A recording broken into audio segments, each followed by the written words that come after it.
Hello everyone, welcome to learn with Divyangana. So guys, आज हम लोग डिस्कस करेंगे केवीएस एग्जाम के लिए। सिर्फ अब आपके केवीएस एग्जाम के लिए, स्पेशली पीआरटी वालों के लिए सिर्फ आपका 15 दिन बचा है। अब आप इन लास्ट 15 डेज के अंदर किस तरीके से अपनी तैयारी को करेंगे, किस तरीके से आप लोग अपना रिविजन करेंगे, ठीक है, तो उस पर आज हम लोग जल्दी से एक बार चर्चा करेंगे। देखो, सबसे पहले अगर मैं बात करती हूँ यहाँ पे, ठीक है, मैं यहाँ पे A to Z subject wise लेके चलूंगी। देखो, पहली चीज तो ये है कि आप में से देखो जितने भी स्टूडेंट्स हैं, जहां तक है, ठीक है, मैक्सिमम तो यही होगा कि सब लोगों ने अपनी तैयारी कर ली होगी, मींस कर रहे होंगे, काफी टाइम से उन लोगों का चल रहा होगा।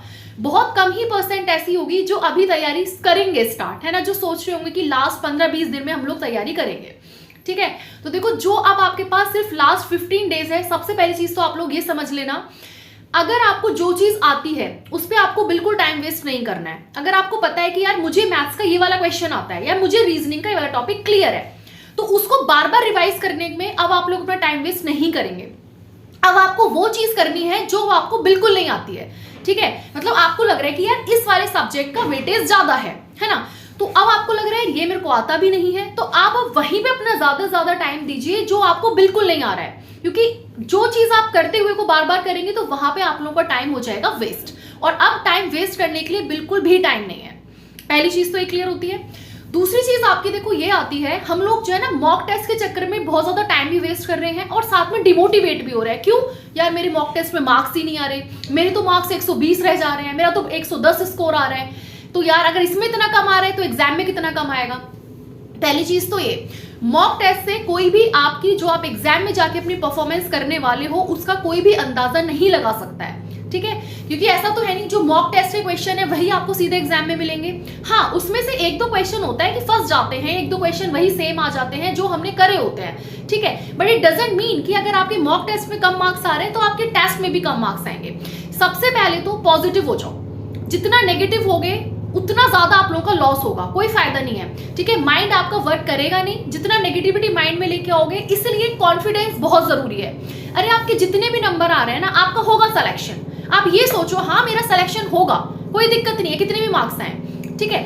अभी क्या है, अभी आपके जितने भी मॉक टेस्ट में मार्क्स आ रहे हैं, देखो सबसे पहले तो ये जो लोग अभी लास्ट 15-20 डेज में तैयारी शुरू कर रहे हैं, ठीक है, आप लोग बहुत ज्यादा मॉक टेस्ट में टाइम वेस्ट ना करें। आप सबसे पहले अपना सिलेबस कवर करें और अपने जो आपका सिलेबस केवी ने आपको दिया है ना, उसी सिलेबस पे आपको स्टक रहना है, उससे इधर उधर बाहर आपको नहीं जाना है कि ये भी कर लूं वो भी कर लूं। ऐसे करोगे तो कुछ नहीं कर पाओगे, बहुत लिमिटेड सिलेबस है, उस सिलेबस के अकॉर्डिंग ही आपको करना है यहाँ पे, ठीक है। अब सबसे पहले हम लोग बात करते हैं, देखो मैं अगर पेडागोजी की बात करती हूँ, क्योंकि पेडागोजी 60 मार्क्स का आ रहा है, तो उस 60 मार्क्स के लिए वैसे तो मैंने आपको अपने चैनल पे सारी की सारी पेडागोजी भी कराई है, ठीक है, A to Z आप लोगों के लिए पेडागोजी कराई, आपके लिए नोट्स प्रिपेयर करें, ठीक है, वो सारे नोट्स टेलीग्राम पे आपको सेंड करें, ठीक है। और आप में से काफी ज्यादा स्टूडेंट्स थे जो हमारी पेडागोजी को देख भी रहे थे और काफी हेल्पफुल भी थी वो आप लोग के लिए, तो आप लोग उस पूरी प्लेलिस्ट को एक बार गो थ्रू कर लो, ठीक है। अदरवाइज आप जहां से भी अपना कर रहे हो ना पेडागोजी, आपने अब तो कर भी ली होगी, है ना, क्योंकि सबका सिलेबस कवर हो चुका है। सिर्फ आपको जो आपका टॉपिक है,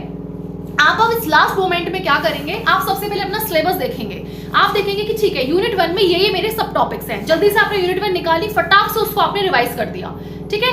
फिर यूनिट 2 निकाली, जो भी आपके पास नोट्स हैं उसको आपने जल्दी से रिवाइज कर दिया। और साथ में ये भी कर सकते हैं कि अगर आपके पास मॉक टेस्ट है, जैसे कि मॉक टेस्ट के लिए टेक्स्ट बुक वगैरह से भी जो स्टूडेंट्स मॉक टेस्ट लगा रहे हैं वहां से आप लोग जाइए और जल्दी से अपने, मान लीजिए आपने पहली यूनिट करी, ठीक है, आपको है कि आज आपको पूरी 1 यूनिट पूरी कर देनी है कवर, उसको पूरा पढ़ भी लेना है, उसका जितने भी क्वेश्चंस उससे आ सकते हैं वो सारे क्वेश्चंस की आपको प्रैक्टिस भी करनी है। तो आप लोग जाइए टेक्स्ट बुक वगैरह पे, जो भी आपके पास XYZ जो भी आपके पास बुक है, जल्दी से उसके सारे के सारे आपने MCQ लगा लेने हैं, ठीक है, क्योंकि अब वो वाला टाइम नहीं है कि अब आप पहले लर्न करेंगे फिर आप रिवाइज करेंगे, ध्यान देना इस चीज पे। अब टाइम सिर्फ ये है कि रिवीजन और लर्न दोनों एक ही साथ हो सकता है अब, ठीक है। अब वो वाला टाइम नहीं है कि नहीं चलो 10 दिन लर्न कर लेंगे फिर बाद में रिवीजन करेंगे। भैया अब जो करो ऐसा करो कि बस आपको सीधा एग्जाम देना है 15 दिन बाद, ठीक है। तो आपने क्या करना है, अपना सिलेबस खोलो और उसके अकॉर्डिंग रिवाइज करते चले जाओ, एक एक टॉपिक को, हर एक टॉपिक को रिवाइज कर दो, ठीक है। तो आपकी जो अंडरस्टैंडिंग है उस टॉपिक से रिलेटेड वो आपकी बनी रहेगी, ठीक है। आपकी जो मेमोरी है उसके अंदर सारी चीजें आपकी आ जाएंगी, सबकॉन्शियस माइंड के अंदर आपकी आ जानी चाहिए चीजें, तो आप भूलोगे नहीं, ठीक है। और बस रिवीजन करना है और जितने क्वेश्चंस आपको मिल जाए जहां से भी बहुत सारे यूट्यूब चैनल्स हैं जो प्रैक्टिस करा रहे हैं। आप लोग बहुत बार ये क्वेश्चन भी पूछते हो कि कोई कौन सा चैनल ले, कौन सा क्या ले, है ना। मैंने आपको बहुत बार सजेस्ट भी करा है कि भाई इतने यूट्यूब चैनल्स हैं, किसी भी यूट्यूब चैनल को पकड़ लो अच्छा सा जो भी आपको लगे, ठीक है, उसको देखो, उसके जो भी आपके टॉपिक्स हैं, जैसे आपने यूनिट 1 रिवाइज करी तो फटाक से उसके सारे क्वेश्चन कर लो।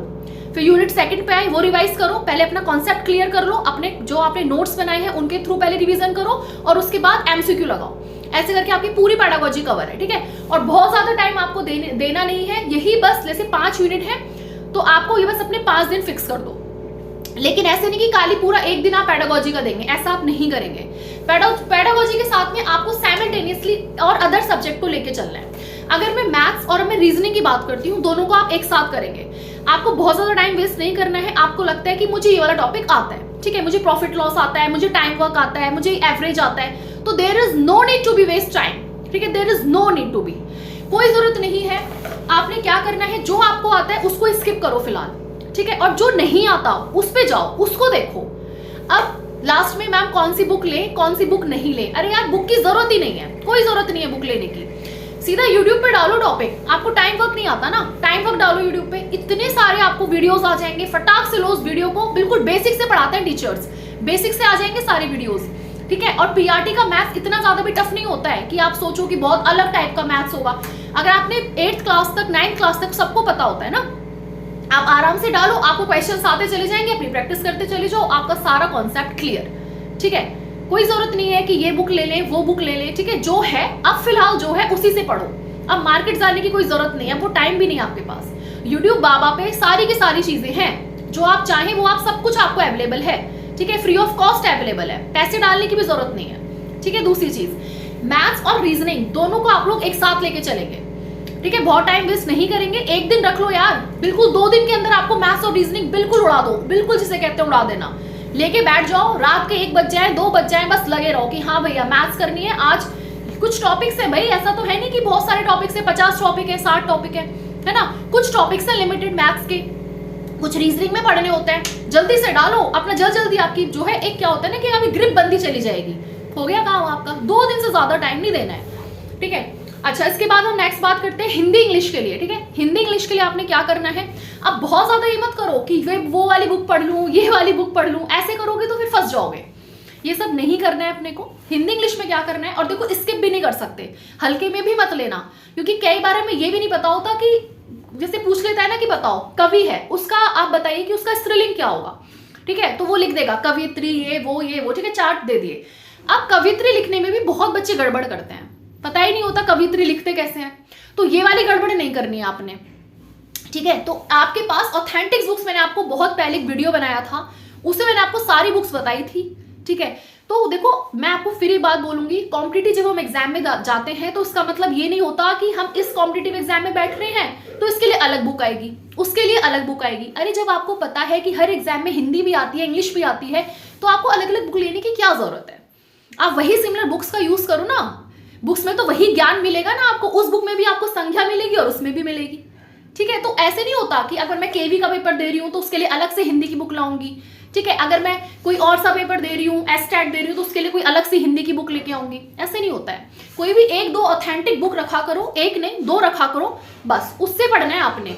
जल्दी से अपना निकालो चैप्टर, आपको पता है संज्ञा आ रहा है, फटाक से उसको रिवाइज करो, ठीक है। संज्ञा ये होता है, ये होता है, ये होता है, और इस तरीके से करो कि एक ही बार में वो आपके माइंड में चलता चला जाए, क्योंकि अब इतना टाइम नहीं है कि पहले लर्न करने बैठोगे फिर रिवीजन करोगे अलग से। अब रिवाइज और लर्न दोनों एक साथ आपका होना है, मैं आपको पहले भी बोल चुकी हूँ, ठीक है।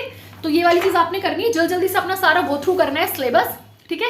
इंग्लिश के लिए आप लोग ये कर सकते हो, क्योंकि देखो इंग्लिश में बहुत ज्यादा आपका वोकैब वगैरह हो जाता है, बहुत सारी चीजें ऐसी हो जाती हैं, so I think it's not possible कि हम सारे वर्ड्स को एकदम से याद रख पाएं, ऐसा जरूरी नहीं होता है, ठीक है। और ऐसा हो भी नहीं सकता है, क्योंकि वो अपने आप में सागर है। इंग्लिश हिंदी वर्ड्स के अपने आप में सागर होते हैं, जितना डूबोगे उतना गहरा गहरा गहरा, ये समझ लो, ठीक है। तो उसके लिए आप ये करो भैया, जो आपके पास बुक्स हैं उसमें से सारे इडियम्स रिवाइज कर लो, जो भी चीजें आती है, ठीक है, वो सब अपना रिवीजन कर लो। एग्जाम्पल जैसे 1 वर्ड सब्स्टिट्यूशन आते हैं, अपनी इंग्लिश की बुक खोलो, जल्दी से उसको बस एक बार जल्दी से गो थ्रू कर लो। अब जैसे मान लीजिए हिंदी में आप लोग बोलेंगे कि इतने सारे पर्यायवाची होते हैं, विलोम होता है, कैसे लर्न करें। अब सारा रटने की जरूरत नहीं होती है, ठीक है, रटो मत बैठ के। आपने मान लीजिए अपनी हिंदी की बुक खोली, ठीक है, उसमें है, ठीक है, विलोम शब्द ये है, एक बार अपनी बुक उठाओ, जो भी आपके पास बुक है, और उसमें से एक बार सारी चीजों को ना बोल बोल के पढ़ लो, बस एक बार पढ़ लो। तो वो क्या होगा, जब एक बार रीडिंग करोगे ना तो आपको थोड़ा सा आपके माइंड में जाने लगेगा चीजें, आपको पता रहेगा कि हाँ इसमें क्या कह रहा है।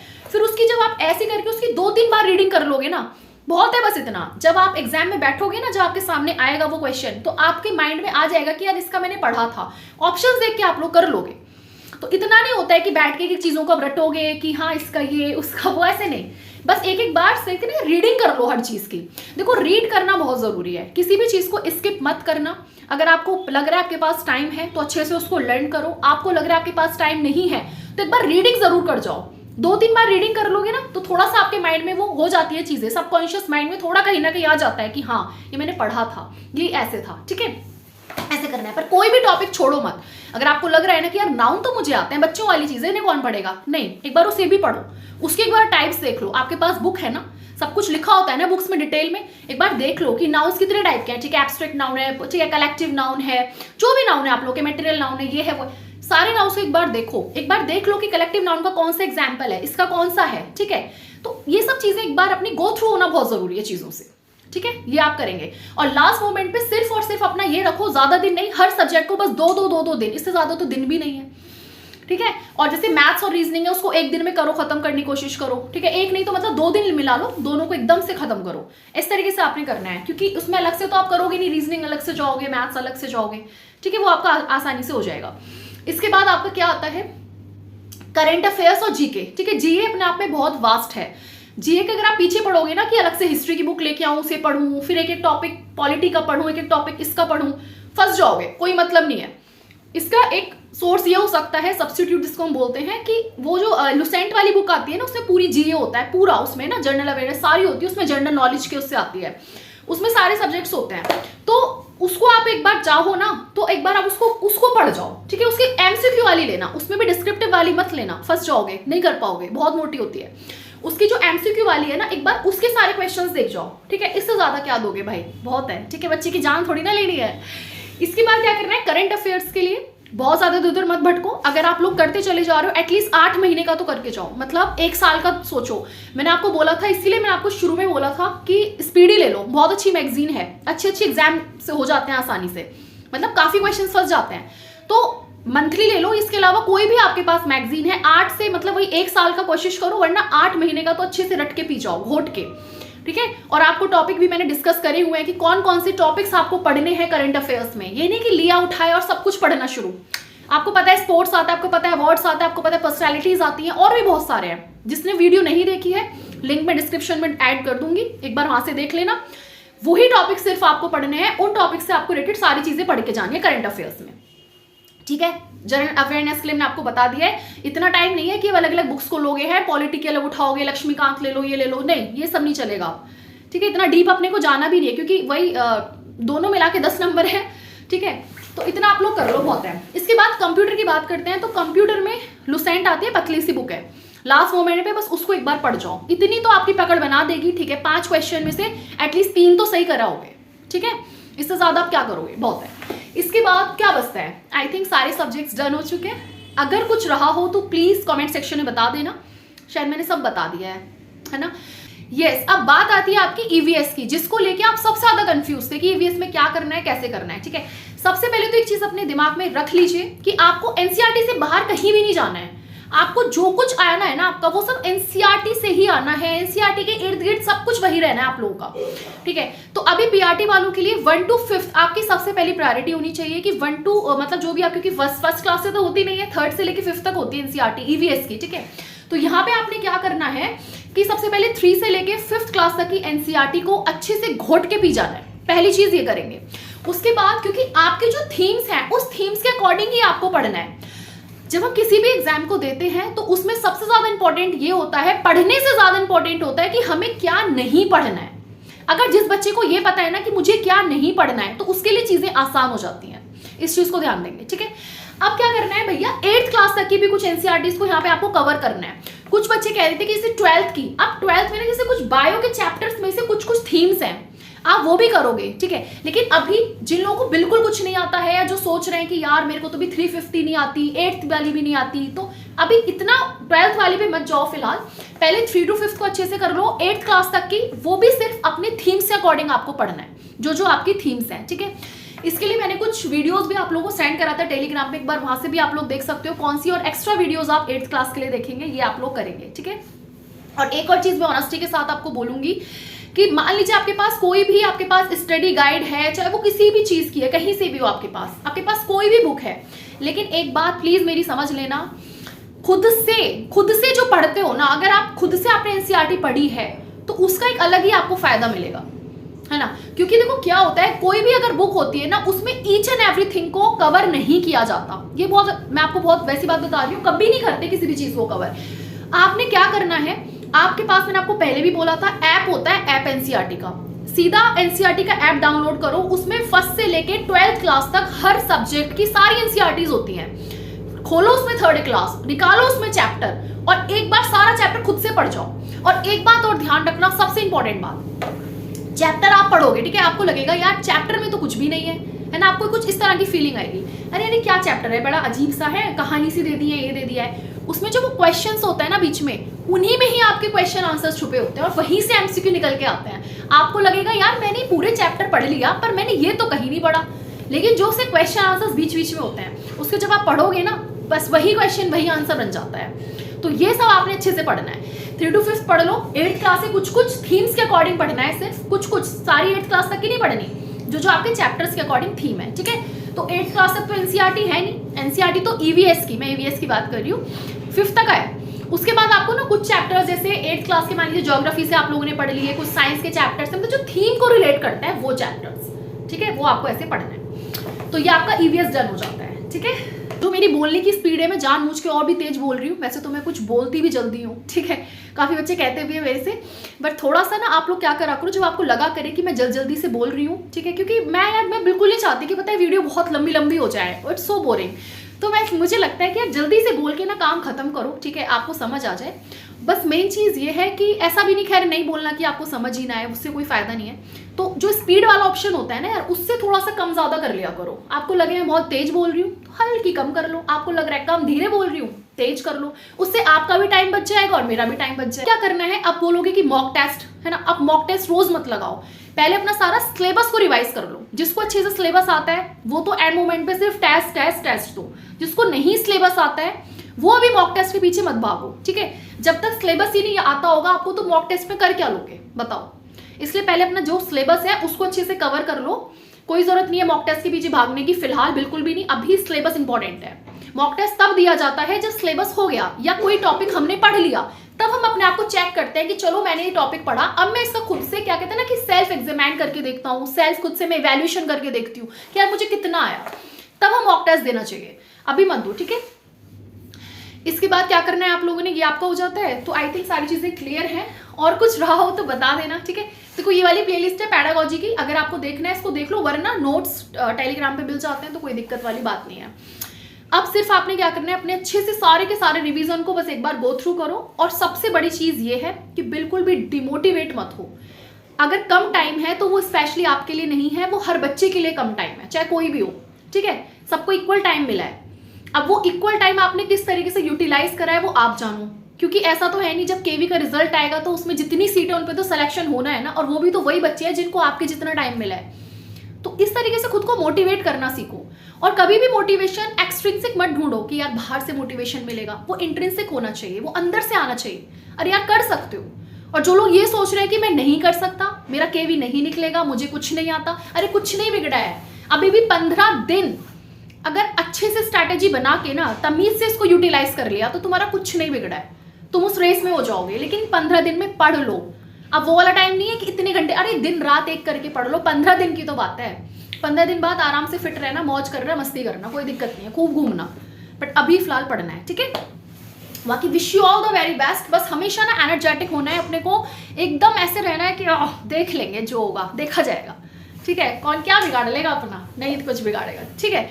सो चलिए, अब ये आप लोगों को बेसिकली करना है। कोई डाउट है, कोई क्वेरी है, कमेंट सेक्शन में पूछ लेना। काफी टाइम से मैं कमेंट सेक्शन के रिप्लाईज नहीं कर पा रही थी क्योंकि खुद भी बहुत ज्यादा बिजी हूँ यार, अपना मे पेपर आ गया है तो उसमें उसकी तैयारी में लगे पड़े हैं। तो अभी आपने क्या करना है, कोई डाउट है कमेंट सेक्शन में पूछिएगा। और मैं अब रिप्लाई करने की कोशिश करूंगी, क्योंकि पहले मैं पेडागोजी में भी बिजी थी बहुत ज़्यादा, तो अब पेडागोजी वगैरह सब कवर है, ठीक है। So okay, wish you all the very best, stay happy and stay blessed and all the very best for your exam. Thank you so much.